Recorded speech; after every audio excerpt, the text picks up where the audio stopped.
बिस्मिल्लाहिर्रहमानिर्रहीम, अस्सलाम वालेकुम। मैं सदुल्लाह खान हूँ। आजम खान की एक मुबैना स्टेटमेंट के हवाले से जो बिल्ली है वो थैले से बाहर आ गई है।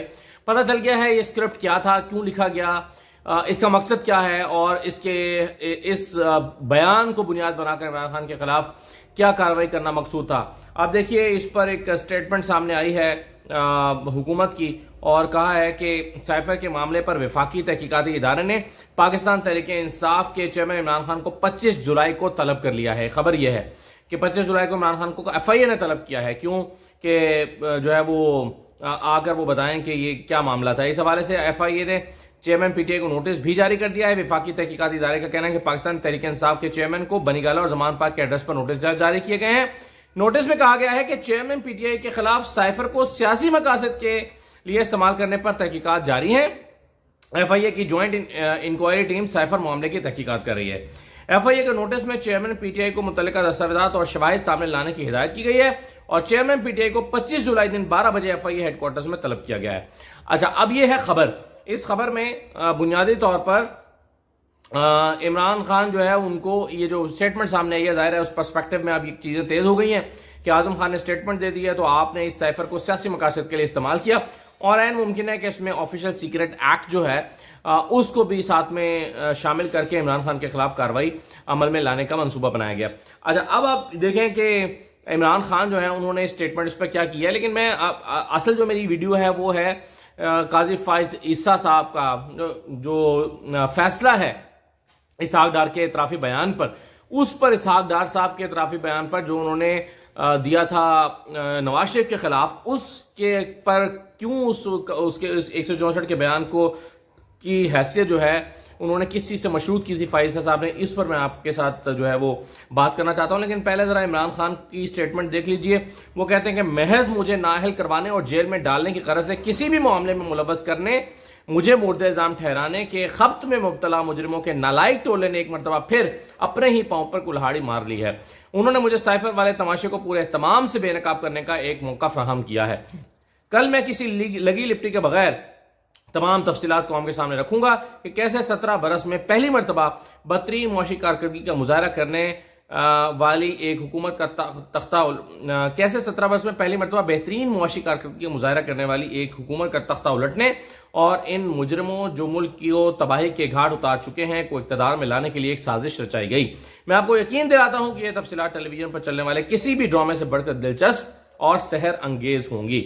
अब इमरान खान ने कुछ चीजें मजीद इंकशाफ करने का ट्वीट कर दिया कि ये सारी चीजें मैं सामने ला रहा हूं, लेकिन असल बात पर आ जाइए। देखिए, ये बुनियादी तौर पर किस्मत खान जिमरी हैं, उन्होंने ट्वीट करके ये इंकशाफ किया और वो फैसला लेकर आए हैं सामने काजी फाइसा का।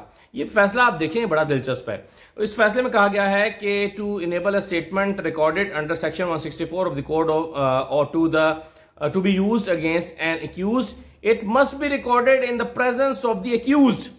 अब जब इसहाक डार ने इमरान खान के खिलाफ जो 164 का बयान इसहाक डार ने जो नवाज शरीफ के खिलाफ 164 का बयान रिकॉर्ड कराया था, जिसमें इसहाक डार ने उदैबिया पेपर मिल्स के हवाले से आप जानते हैं वो पूरा केस, और उसमें इसहाक डार ने जो है वो नवाज शरीफ के खिलाफ स्टेटमेंट दी थी। वो जब बाद में आकर इसहाक डार मुकर गए कि मुझे दबाव में लाया गया और ये किया गया वो किया गया, तो काजी फैसला साहब के पास जब ये केस लगा था तो काजी फैसला साहब ने फैसला लिखा था कि जब भी 164 का बयान किसी शख्स का किसी के खिलाफ रिकॉर्ड किया जाएगा तो जिसके खिलाफ वो बयान होगा उसके सामने रिकॉर्ड किया जाएगा तो उसकी कानूनी हैसियत होगी। ये फैसला है जी सुप्रीम कोर्ट का। काजी फाइज ईसा साहब लिख चुके हैं कि it must be recorded in the presence of the accused, accused की प्रेजेंस में। यानी अगर आजम खान का स्टेटमेंट है तो आजम खान का यह बयान इमरान खान की मौजूदगी में रिकॉर्ड होना चाहिए था, फिर इस बयान की लीगल वैल्यू थी, अदरवाइज की कोई लीगल हैसियत नहीं है। फिर वो कहते हैं and the accused given an opportunity of cross examining the witness making the statement. फिर वो कहते हैं कि जो एक्यूज्ड है उसको ये मौका मिलना चाहिए कि वो स्टेटमेंट देने वाले के खिलाफ क्रॉस एग्जामिनेशन कर सके, मतलब जिरा कर सके। मतलब यह है कि अगर इमरान खान के खिलाफ आजम खान ने स्टेटमेंट दी है तो ये स्टेटमेंट इमरान खान की मौजूदगी में रिकॉर्ड होना चाहिए थी और इमरान खान का वकील आजम खान से उस पर क्रॉस एग्जामिनेशन करता, जिरा करता, फिर इस बयान की कानूनी हैसियत थी। अदरवाइज ये एक रद्दी का टुकड़ा है और इसकी कोई लीगल वैल्यू नहीं है। मिस्टर डार्स स्टेटमेंट, आगे मजीद फैसले में लिखते हैं काजी फाइजा साहब, mister Dar's statement says that the money in the foreign currency accounts was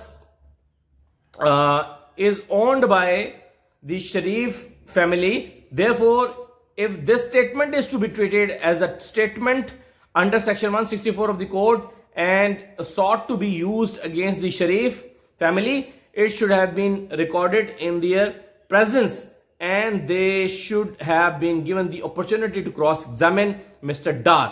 As this was not done, the law does not permit its use against the Sharif family. ये काजी फैसल साहब का फैसला है।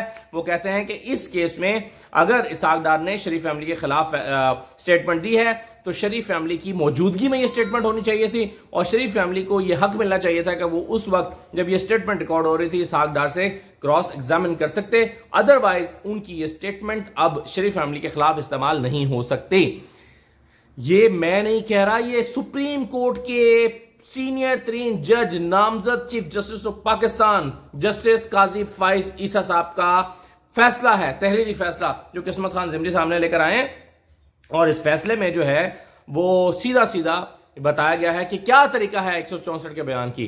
अब ये तारड़ साहब, राना सनाउल्ला साहब, ये सब बुकला हैं, कानून को जानते हैं, इनको पता होना चाहिए कि आजम खान की स्टेटमेंट कब आई, कैसे आई, उस पर कोई दस्तखत अभी तक हमारे सामने नहीं आए। वो एक मुबैना स्टेटमेंट, इसीलिए हम उसको कह रहे हैं और उसको इमरान खान के खिलाफ एक स्टेटमेंट के तौर पर इस्तेमाल किया जा रहा है कि जी 164 का बयान है।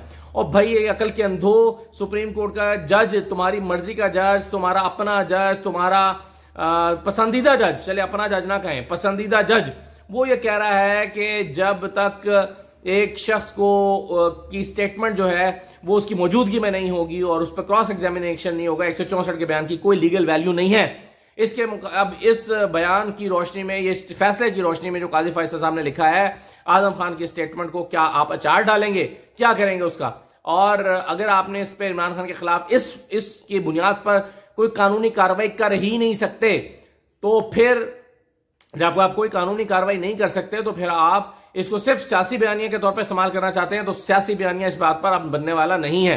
बहुत देर हो चुकी है। मैंने कल भी बात की थी कि अब साइफर की बुनियाद पर सियासी बयानिया नहीं बनाया जा सकता और अब आप उकसा रहे हैं इमरान खान को कि इमरान खान जो है वो आपको मजीद जो है वो सबूत, वो चीजें जो उसने छुपा ली थी, वो चीजें जो उसने नहीं बताई थी, वो चीजें भी अब आपके सामने लेकर आए और मजीद जो है वो इंकिशाफात करे। तो ये इस बयान की लीगल वैल्यू है और ये इसकी हैसियत है जनाब। आखिर में एक खबर मैं आपके साथ और शेयर कर लेता हूं और वो खबर ये है कि एहतसाब अदालत ने शहबाज शरीफ और हमजा शहबाज को मनी लॉन्ड्रिंग में बरी कर दिया है। पहले जो बरी हुए थे ये 16 अरब रुपए के मनी लॉन्ड्रिंग केस में बरी हुए थे जो FIA में केस चल रहा था।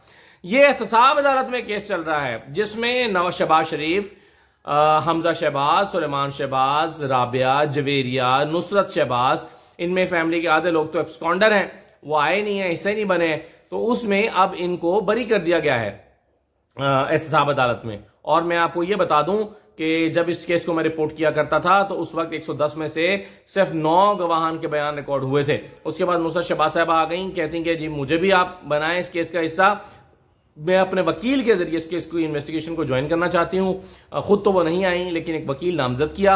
उसके बाद ये गवाहों के बयानात नए सिरे से रिकॉर्ड होने का मरहला आ गया कि जी फिर से रिकॉर्ड होंगे। उसके बाद वो केस आगे नहीं चला, पिछले 2 साल से 2.5 साल से ये केस ठप पड़ा है, कोई इस केस में पेशरफ नहीं हुई, कोई बयान, किसी गवाह का बयान कलमबंद नहीं हुआ और केस आगे नहीं चला। मतलब यह कि ट्रायल ही नहीं हुआ और ट्रायल हुए बगैर अब शहबाज शरीफ और हमजा को इस केस में भी बरी कर दिया गया है। पहले उनको FIA मनी लॉन्ड्रिंग के केस से बरी किया गया था, अब एहतसाब अदालत में नैब के मनी लॉन्ड्रिंग के केस से बरी कर दिया गया है। तो जनाब शरीफ फैमिली के लिए जो है वो सत्ते खैर आप कहते हैं कि जी इन्होंने बड़ी सियासी गलती की, ये क्यों आए 1 साल के लिए हुकूमत लेने के लिए, देखें इनका पॉलिटिकली बड़ा नुकसान हो गया और अब आज इनके लिए मुश्किल हो रहा है इलेक्शन में उतरना। भाई वो यही करने आए थे, वो अपने केसेस खत्म कराने आए थे, उसको उन्होंने करा लिए।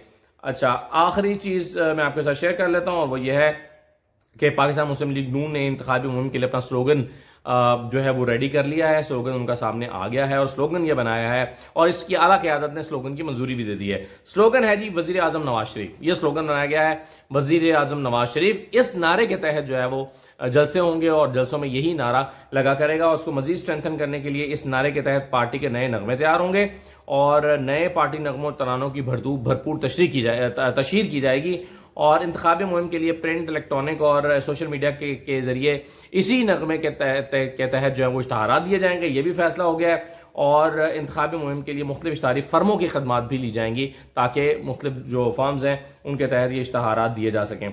और फिर ये भी सोर्सेज से पता चला है कि नून लीग ने कौमी असम्बली की 125 नशस्तों का हुसूल जो हदफ जो है वो मुकर्रर किया है। 125 नशस्तें वो कहते हैं हम कौमी असम्बली की लेंगे और 200 नशस्तें पंजाब असम्बली की लेंगे। और 200 नशस्तें पंजाब असम्बली का हदफ इन्होंने मुकम्मल किया और उसके लिए वो कहते हैं कि जी भरपूर और जारहाना इंतखाबी मुहिम की चलाई जाएगी और नवाज शरीफ की वतन वापसी का भी जो है वो इम्कान जाहिर किया गया है।